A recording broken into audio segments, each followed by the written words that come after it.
जरा कल्पना कीजिए एक ऐसे देश की जिसे 1950 के दशक में मतलब अपने नागरिकों का पेट भरने तक के लिए पूरी तरह से विदेशी मदद और आयातित अनाज पर निर्भर रहना पड़ता था। बिल्कुल। एक ऐसा देश जो शाब्दिक अर्थों में शिप टू माउथ यानी जहाज से सीधे मुंह तक के अस्तित्व से जूझ रहा था। और अब फास्ट फॉरवर्ड करके आज के समय में आइए। हाँ, एक बहुत बड़ा बदलाव है ना?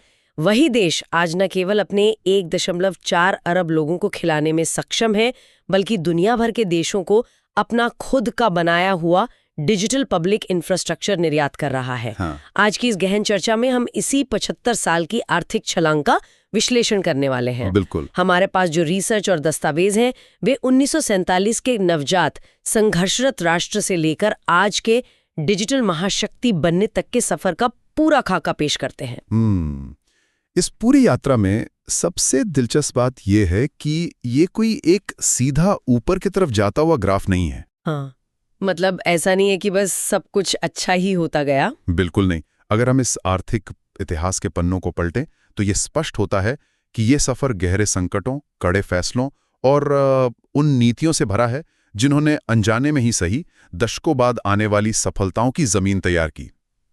आज हम जो कुछ भी देख रहे हैं वो रातों रात हुआ कोई चमत्कार नहीं है, बल्कि एक दशक के संघर्ष का दूसरे दशक में मिलने वाला परिणाम है। सही बात है। और इसी कड़ी को समझने के लिए हमें इस कहानी के बिल्कुल शुरुआती दौर में जाना होगा। मतलब बात 1940 के दशक के अंत और 50 के दशक की है। हाँ, आजादी के तुरंत बाद का समय। जब 1947 में शुरुआत हुई तो वो कोई कोरी स्लेट नहीं थी, बल्कि एक बेहद खंडित और संसाधनों से पूरी तरह खाली हो चुकी व्यवस्था थी। डेटा स्पष्ट रूप से दिखाता है कि उस समय पूरी अर्थव्यवस्था केवल और केवल कृषि पर टिकी हुई थी। उद्योग या सेवा क्षेत्र जैसी कोई चीज तो अस्तित्व में ही नहीं थी। और उस समय कृषि सिर्फ एक व्यवसाय नहीं था, वो विशुद्ध रूप से जीवित रहने का इकलौता साधन था। हाँ, सर्वाइवल की बात थी। बिल्कुल। प्रथम पंचवर्षीय योजना का पूरा ध्यान सिर्फ एक चीज पर केंद्रित था, खाद्य सुरक्षा। देश के सामने चुनौती ये नहीं थी कि हमें दुनिया से व्यापार कैसे करना है, चुनौती ये थी कि अकाल और भुखमरी से कैसे बचा जाए। ये बहुत ही बुनियादी स्तर की लड़ाई थी। अक्सर जब कोई नया देश आज़ाद होता है तो लोग सोचते हैं कि दुनिया को अपनी ताकत दिखाने के लिए बड़े बड़े स्मारकों या आधुनिक शहरों के निर्माण का सपना देखा जाएगा, जो कि बहुत आम बात है। लेकिन उस दौर में सबसे बड़ा और पहला संकल्प था खेतों तक पानी पहुंचाना। बुनियादी ढांचे पर जो जोर दिया गया वो मुख्य रूप से सिंचाई परियोजनाओं, विशाल बांधों और नहरों के इर्द गिर्द था, जैसे भाखड़ा नांगल जैसी बड़ी परियोजनाएं। इन विशाल परियोजनाओं पर उस समय देश की कुल पूंजी का एक बहुत बड़ा हिस्सा खर्च किया गया। एक बांध बनाना सिर्फ पानी रोकने तक सीमित नहीं होता। अच्छा, तो और क्या मायने होते हैं इसके? जब कोई देश एक बड़ा बांध बनाता है तो वो एक पूरी नई अर्थव्यवस्था को गति दे रहा होता है। उसके निर्माण के लिए सीमेंट चाहिए, इस्पात चाहिए, हजारों लोगों को रोजगार मिलता है। ओह, मतलब एक पूरा इकोसिस्टम बन जाता है। बिल्कुल।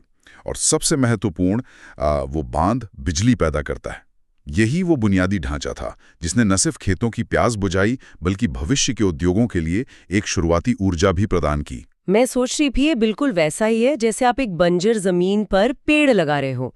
कोई भी इंसान बंजर जमीन में बीज डालते ही मीठे फलों की उम्मीद नहीं कर सकता। सही कहा आपने। सबसे पहले आपको एक ऐसा माहौल बनाना होता है, जड़ों को लगातार पानी देना होता है ताकि वो पौधा सिर्फ सरवाइव कर सके। हाँ। ये शुरुआती बुनियादी ढांचा वही पानी है जिसने भविष्य की हरित क्रांति के बीज बोए और अर्थव्यवस्था को अपनी पहली सांस लेने का मौका दिया।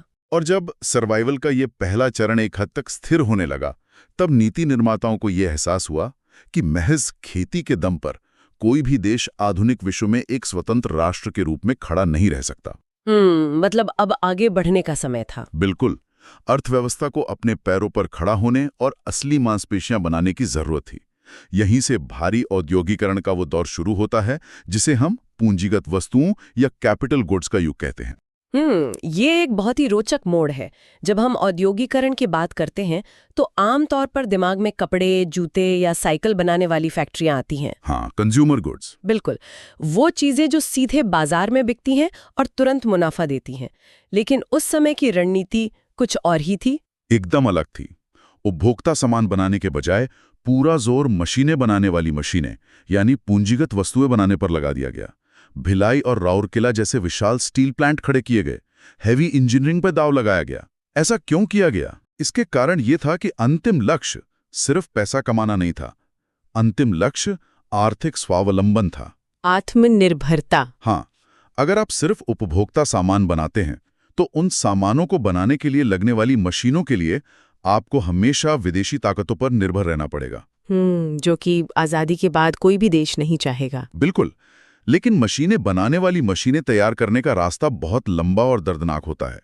इसमें भारी मात्रा में पैसा फंस जाता है और इसका फल मिलने में दशकों लग जाते हैं। और शायद यही वो जगह है जहां वो दर्दनाक परिणाम सामने आया। 1960 के दशक के आर्थिक ग्राफ को देखने पर एक बहुत ही गहरी और डरावनी खाई दिखाई देती है। ग्राफ एकदम से नीचे की तरफ गोता लगाता है। हाँ, वो एक बहुत बुरा दौर था। ये वो दौर था जिसे संघर्ष और संकल्प का दशक कहा जाता है।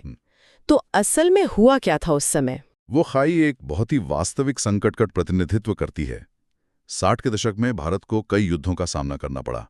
भारी उद्योगों में वैसे ही देश की सारी पूंजी फंसी हुई थी और अचानक राष्ट्रीय सुरक्षा के लिए रक्षा व्यय को रातों रात बढ़ाना पड़ गया। ओह, मतलब जो पैसा विकास के लिए था वो जंग में चला गया। बिल्कुल, जो पैसा विकास कार्यों, पुलों या स्कूलों के निर्माण में जाना चाहिए था उसे सीमाओं की सुरक्षा और सेना के लिए डाइवर्ट कर दिया गया। खजाना लगभग खाली हो गया था और संसाधनों पर भयंकर दबाव आ गया था। तो इस स्थिति को हम कैसे देखें? एक तरफ हमने भारी उद्योगों में सारा पैसा लगा दिया, दूसरी तरफ युद्धों ने खजाना खाली कर दिया और अर्थव्यवस्था मंदी में चली गई।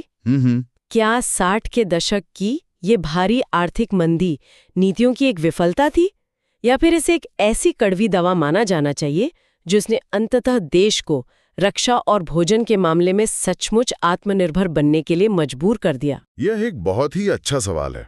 तत्कालीन परिस्थितियों के हिसाब से वो एक बहुत बड़ा संकट था, एक विफलता जैसा ही महसूस होता था। हाँ, आम जनता के लिए तो वो विफलता ही रही होगी। बिल्कुल, लेकिन अगर हम लंबी अवधि के प्रभाव का विश्लेषण करें तो उसी दबाव ने अर्थव्यवस्था की दिशा बदल दी। वो कैसे? जब बाहरी देशों ने युद्ध के समय मदद रोक दी या कड़े प्रतिबंध लगा दिए तो एक बात बिल्कुल साफ हो गई कि रक्षा उपकरण और भोजन, ये दोनों चीजें किसी दूसरे देश के भरोसे नहीं छोड़ी जा सकती। मतलब अपनी ताकत खुद बनानी होगी। सही बात है। इसी कड़वी दवा और संघर्ष ने हरित क्रांति को उसकी वास्तविक आक्रामकता और गति दी ताकि अनाज के लिए किसी के सामने हाथ न फैलाना पड़े। साथ ही इसने रक्षा क्षेत्र में स्वदेशी निर्माण की एक धीमी लेकिन ठोस शुरुआत की। समझ गए। लेकिन इस भारी औद्योगिकरण और रक्षा पर सारा ध्यान केंद्रित करने के बाद एक नई तरह की समस्या उभरने लगी। हाँ, चुनौतियां खत्म नहीं हुई थी। कारखाने लग गए थे, स्टील बन रहा था, लेकिन अर्थव्यवस्था का जो ट्रिकल डाउन सिद्धांत होता है, यानी अगर ऊपर के स्तर पर पैसा बनेगा तो वो छनकर नीचे आम आदमी तक भी पहुंचेगा, वो जमीनी हकीकत में काम नहीं कर रहा था। बिल्कुल काम नहीं कर रहा था। भारी उद्योगों ने रोजगार तो पैदा किए, लेकिन इतने नहीं कि देश की बहुसंख्यक गरीब आबादी का जीवन स्तर सुधर सके। और इसी असंतोष ने आर्थिक नीतियों को पूरी तरह से एक नई दिशा में मोड़ने का काम किया। 60 के दशक के उन झटकों के बाद यह स्पष्ट हो गया था कि सिर्फ इस्पात कारखानों और बांधों से एक सशक्त राष्ट्र नहीं बनता। एक राष्ट्र की असली ताकत उसके स्वस्थ, शिक्षित और सशक्त नागरिक होते हैं। विकास का लाभ समाज के सबसे निचले तबके तक सीधे पहुंचना चाहिए। यहीं से गरीबी हटाओ के नारे और जन कल्याण के युग की शुरुआत होती है। इस पूरे दौर को 3 मुख्य स्तंभों पर खड़ा किया गया। पहला था वित्तीय समावेशन, यानी लोगों को बैंकिंग सिस्टम से जोड़ना। दूसरा, शिक्षा और स्वास्थ्य का बुनियादी ढांचा तैयार करना। और तीसरा, रोजगार सृजन। बिल्कुल, और इन तीनों स्तंभों का आपस में एक बहुत ही गहरा संबंध है। वो कैसे, जरा समझाइए। देखिए, आप रोजगार सृजन की कितनी भी कोशिश कर लें, लेकिन अगर कोई व्यक्ति कुपोषण या बार बार बीमार पड़ने के कारण काम पर नहीं जा सकता और उसकी सारी कमाई इलाज में खर्च हो रही है, तो वो कभी गरीबी के दुष्चक्र से बाहर नहीं आ पाएगा। सही बात है, स्वास्थ्य सबसे जरूरी है। उसी तरह अगर किसी के पास हुनर है, शिक्षा है, लेकिन व्यवसाय शुरू करने के लिए बैंकों तक उसकी पहुंच ही नहीं है, तो वो अपना काम कैसे शुरू करेगा? मानव पूंजी के बिना कोई भी आर्थिक ढांचा खोखला ही रहता है। इस पूरी यात्रा में एक बहुत ही स्पष्ट चक्र दिखाई देता है। संकट, फिर सुधार, उसके बाद नवाचार और अंततः मानव पूंजी का सशक्तिकरण। हाँ, एक पूरा साइकिल है। मैं सोच रही थी कि यह बिल्कुल मानव शरीर के इम्यून सिस्टम यानी प्रतिरक्षा प्रणाली की तरह काम करता है। अरे वाह, ये बहुत ही दिलचस्प तुलना है ना? जरा सोचिए, हर बार जब कोई बाहरी वायरस या बीमारी शरीर पर हमला करती है तो शुरू में शरीर कमजोर पड़ जाता है, बुखार आता है, लेकिन उसी संघर्ष के दौरान शरीर एंटीबॉडी बनाना शुरू कर देता है। बिल्कुल। जब बीमारी खत्म होती है तो शरीर पहले से कहीं ज्यादा मजबूत और भविष्य के हमलों के लिए तैयार होता है। अर्थव्यवस्था के मामले में जब भी कोई बड़ा संकट आया तो व्यवस्था ने उदारीकरण और नवाचार रूपी एंटीबॉडीज पैदा किए। ये प्रतिरक्षा प्रणाली वाला उदाहरण 1991 के आर्थिक संकट पर एकदम सटीक बैठता है। हाँ, 90 का दशक। बिल्कुल। 91 में देश के सामने ऐतिहासिक भुगतान संतुलन या बैलेंस ऑफ पेमेंट का संकट आ खड़ा हुआ था। थोड़ा रुकते हैं। ये बैलेंस ऑफ पेमेंट का संकट सुनने में अर्थशास्त्र का बहुत भारी भरकम शब्द लगता है। हाँ, थोड़ा टेक्निकल है। अगर इसे बिल्कुल आम और आसान भाषा में समझना हो तो क्या इसका मतलब यह है कि अंतर्राष्ट्रीय बाजार से तेल या जरूरी सामान खरीदने के लिए देश का बैंक अकाउंट पूरी तरह से खाली हो गया था? बिल्कुल यही स्थिति थी। किसी भी देश को बाहर से सामान मंगाने के लिए विदेशी मुद्रा, खासकर डॉलर की जरूरत होती है। 91 में हालत ये हो गई थी कि खजाने में सिर्फ 2 हफ्तों का आयात करने लायक ही डॉलर बचे थे। देश को अपना सोना तक गिरवी रखना पड़ा था। ये अर्थव्यवस्था के लिए एक भयंकर बुखार या बीमारी की तरह था। बाप रे, सिर्फ 2 हफ्ते! और उस समय देश के अंदर का व्यापारिक माहौल भी कोई बहुत आसान नहीं था। बिल्कुल नहीं। जो लोग उस दौर में कोई फैक्ट्री चलाते थे या बिजनेस करते थे, उन्हें लाइसेंस राज का सामना करना पड़ता था। आसान भाषा में कहें तो लाइसेंस राज एक ऐसी दमघोंटू व्यवस्था थी जहां एक छोटे से कारोबारी को अपनी ही फैक्ट्री में उत्पादन महज 10% बढ़ाने के लिए या एक नई मशीन लगाने के लिए महीनों बल्कि कई बार सालों तक सरकारी दफ्तरों की फाइलों और चक्करों में उलझना पड़ता था। इस लाइसेंस राज ने पूरी अर्थव्यवस्था को जकड़ कर रखा हुआ था। लेकिन जैसा कि आपने वो इम्यून सिस्टम वाली बात कही थी, हाँ, 91 के इस भयानक संकट ने ही अर्थव्यवस्था को सबसे बड़ी एंटीबॉडी बनाने पर मजबूर किया, और वो था 91 का ऐतिहासिक उदारीकरण। विदेशी निवेश के लिए दरवाजे खोल दिए गए। बिल्कुल। लाइसेंस राज की बेड़ियों को काट दिया गया और भारतीय बाजार को दुनिया के लिए खोल दिया गया। लेकिन यहाँ एक बहुत बड़ा कैच है। उदारीकरण ने दरवाजे तो खोल दिए, विदेशी कंपनियां भारत आने के लिए तैयार हो गईं, लेकिन अगर हमारे पास पिछले दशकों में तैयार की गई वो मानव पूंजी नहीं होती, वे इंजीनियर, वे पढ़े लिखे युवा और वो स्वास्थ्य का बुनियादी ढांचा नहीं होता, तो क्या ये उदारीकरण इतना सफल हो पाता? ये एक बहुत ही महत्वपूर्ण बिंदु है। अगर 70 और 80 के दशक में IITs, विश्वविद्यालय और तकनीकी शिक्षा के बुनियादी ढांचे पर काम नहीं हुआ होता, तो 90 के दशक के बाद जो IT बूम या सूचना प्रौद्योगिकी की क्रांति आई, वो कभी संभव ही नहीं थी। सही बात है। दुनिया भर की कंपनियों ने भारत की तरफ इसलिए रुख किया क्योंकि यहाँ एक बहुत बड़ी अंग्रेजी बोलने वाली, शिक्षित और तकनीकी रूप से सक्षम युवा आबादी मौजूद थी। उदारीकरण ने बस उस मानव पूंजी को एक वैश्विक लॉन्च पैड दे दिया। और ये लॉन्च पैड हमें इस कहानी के सबसे आधुनिक और रोमांचक पड़ाव पर ले आता है। 2020 का दशक। हाँ, 2020 का दशक और आज का डिजिटल भारत। दशकों तक बुनियादी ढांचा बनाने, भारी उद्योगों में मांसपेशियां विकसित करने, संकटों से लड़कर एंटीबॉडी बनाने और मानव पूंजी में निवेश करने का अंतिम परिणाम क्या निकला? इसका परिणाम है आधुनिक भारत का दुनिया की एक तकनीकी महाशक्ति के रूप में उभरना। 1950 और 2020 के दशक के बीच की तुलना करने पर यह बदलाव और भी स्पष्ट हो जाता है। हाँ, दोनों बिल्कुल अलग दुनिया लगते हैं। बिल्कुल। 50 में जो देश पूरी तरह से कृषि निर्भर था, आज 2020 के दशक में उसका मुख्य आर्थिक इंजन सेवाएं और तकनीक बन चुका है। बुनियादी ढांचे की बात करें तो जो पहले सीमित और पूरी तरह एनालॉग था, जहां एक टेलीफोन लाइन लगवाने के लिए सालों इंतजार करना पड़ता था। हाँ, लोगों को याद होगा वो दौर। बिल्कुल। वो आज डिजिटल पब्लिक इंफ्रास्ट्रक्चर या DPI में बदल चुका है और 50 की वो संघर्षरत नवजात अर्थव्यवस्था आज दुनिया की शीर्ष 5 अर्थव्यवस्थाओं में गिनी जाती है। अमेजिंग। इस आधुनिक तकनीकी महाशक्ति के पीछे 3 मुख्य स्तंभ हैं जो पूरी अर्थव्यवस्था को रॉकेट की तरह आगे ले जा रहे हैं: डेटा, भुगतान प्रणाली यानी पेमेंट्स और डिजिटल पहचान या आइडेंटिटी। बिल्कुल। इन तीनों के तालमेल ने पूरी कार्यप्रणाली को ही जड़ से बदल दिया है। इन तीनों का जो त्रिकोण बना है उसने उस पुरानी लाल फीताशाही और बिचौलियों की व्यवस्था को खत्म कर दिया है जो विकास के ट्रिकल डाउन को जमीन तक पहुंचने नहीं देती थी। आज एक नागरिक के पास अपनी एक सुरक्षित डिजिटल पहचान है, दुनिया में सबसे सस्ता डेटा उपलब्ध होने के कारण उसके हाथ में इंटरनेट है और डिजिटल भुगतान प्रणाली के माध्यम से बिना किसी बैंक की लाइन में लगे, बिना किसी बिचौलिए को कमीशन दिए पैसा सीधे 1 सेकंड में उसके खाते में पहुंच जाता है। ये सब इतना तेज और सहज है कि कई बार आश्चर्य होता है, क्या ये डिजिटल पब्लिक इंफ्रास्ट्रक्चर कोई जादुई छड़ी है जिसने हमारे पुराने एनालॉग सिस्टम की सारी कमियों, भ्रष्टाचार और लेट लतीफी को बस एक झटके में बाईपास कर दिया है?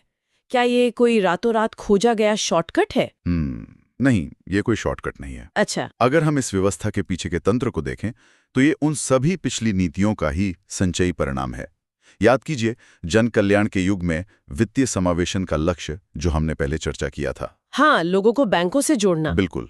अगर सालों पहले करोड़ों लोगों को बैंकिंग प्रणाली से न जोड़ा गया होता, उनके बैंक खाते न खोले गए होते, तो आज ये डिजिटल भुगतान प्रणाली किस खाते में पैसा ट्रांसफर करती? बहुत सही पॉइंट है। अगर 90 के दशक में टेलीकॉम सेक्टर को उदार बनाकर देश के कोने कोने में ऑप्टिकल फाइबर न बिछाया गया होता, तो आज ये सस्ता डेटा कैसे काम करता? सही बात है। डिजिटल पब्लिक इंफ्रास्ट्रक्चर ने पुराने सिस्टम को बायपास नहीं किया है, बल्कि उसने पुरानी मजबूत नींव के ऊपर एक बहुत ही तेज, पारदर्शी और घर्षण रहित या फ्रिक्शनलेस सुपर हाईवे बना दिया है। ये नजरिया वाकई हर एक चीज को आपस में जोड़ देता है। ये पूरी यात्रा अलग थलग हुई घटनाओं का कोई समूह नहीं है, बल्कि एक 75 साल लंबी रिले रेस की तरह है, जिसमें हर दशक ने अपनी चुनौतियों से निपटकर अगले दशक को बैटन पास किया है। बिल्कुल, एक रिले रेस। 1947 के उस कृषि प्रधान देश से जो बस अपना पेट भरने के लिए संघर्ष कर रहा था, वहां से हमने बुनियादी ढांचे के बीज बोए। 60 के दशक में युद्धों और मंदी की कड़वी दवा पीकर रक्षा और भारी उद्योगों में आत्मनिर्भरता सीखी। और फिर उन संकटों से सीखते हुए गरीबी हटाओ के विजन के साथ मानव पूंजी का निर्माण किया। हाँ, वित्तीय समावेशन, शिक्षा और स्वास्थ्य पर ध्यान दिया, जिसने 90 के दशक के उदारीकरण और आईटी क्रांति का पूरा फायदा उठाने के लिए एक सक्षम वर्कफोर्स तैयार की। और आज उसी नींव पर एक विशाल डिजिटल साम्राज्य खड़ा है। जो लोग आज अपने स्मार्टफोन से महज एक क्लिक में दुनिया के किसी भी कोने से जानकारी निकाल रहे हैं, या सड़क किनारे सब्जी वाले को क्यूआर कोड स्कैन करके कुछ ही सेकंड में पेमेंट कर रहे हैं, उनके लिए ये महसूस करना जरूरी है कि ये सुविधा अचानक आसमान से नहीं टपकी है। बिल्कुल नहीं। यह उन शुरुआती संघर्षों, लंबी लाइनों में लगने वाले इंतजार, कड़े आर्थिक फैसलों और मानव पूंजी में किए गए निरंतर निवेश का ही अंतिम उत्पाद है। अब हम एक ऐसे मुकाम पर हैं जहां नींव पूरी तरह से मजबूत है और इमारत तेजी से आसमान छू रही है। इसी कारण से आधुनिक दौर को एक स्वर्णिम युग की दहलीज माना जा रहा है। कृषि से लेकर तकनीक तक का ये पूरा का पूरा कायाकल्प एक नए वैश्विक नेतृत्व की ओर इशारा कर रहा है। वो डिजिटल बुनियादी ढांचा जो अब तक देश के भीतर काम कर रहा था, अब दुनिया के अन्य विकासशील देशों के लिए एक मॉडल बन रहा है। और यहीं पर इस चर्चा को समाप्त करने से पहले एक बहुत ही गहरा विचार सामने आता है, जिस पर हमें सोचना चाहिए। जरा कल्पना कीजिए, अगर कोई देश महज 75 सालों में, जो कि इतिहास के विशाल पन्नों में बस पलक झपकने जितना समय है, अपने हर संकट को एक सुधार और नवाचार में बदलकर बुनियादी अनाज के लिए दूसरों पर निर्भर रहने की स्थिति से उठकर आज एक वैश्विक डिजिटल लीडर बन सकता है, तो अगले 25 सालों में क्या होने वाला है? ये सोचने वाली बात है। क्या ये संभव है कि भविष्य में दुनिया में महाशक्ति होने की पूरी परिभाषा ही बदल जाए? क्या ऐसा हो सकता है कि भविष्य की महाशक्तियां वे देश न हो जिनके पास सबसे बड़ी सेना, सबसे ज्यादा हथियार या सबसे बड़े तेल के कुएं हों, बल्कि भविष्य की महाशक्तियां वे देश हों जिनके पास सबसे मजबूत, सबसे सुरक्षित और सबसे पारदर्शी डिजिटल बुनियादी ढांचा हो, एक ऐसा तकनीकी मॉडल जो पूरी दुनिया को एक प्लग एंड प्ले सिस्टम दे सके और बिना किसी सरहद के करोड़ों लोगों को आर्थिक रूप से जोड़ सके। ये बहुत ही रोमांचक संभावना है। सोचिए, हम सिर्फ एक आर्थिक बदलाव के गवाह नहीं बन रहे हैं, बल्कि हम इतिहास के एक ऐसे नए और रोमांचक अध्याय की दहलीज पर खड़े हैं जहां शक्ति का मतलब ही हमेशा के लिए बदलने वाला है। बिल्कुल एक नया दौर शुरू हो रहा है। इस विस्तृत और गहन आर्थिक यात्रा में हमारे साथ जुड़ने के लिए बहुत बहुत धन्यवाद।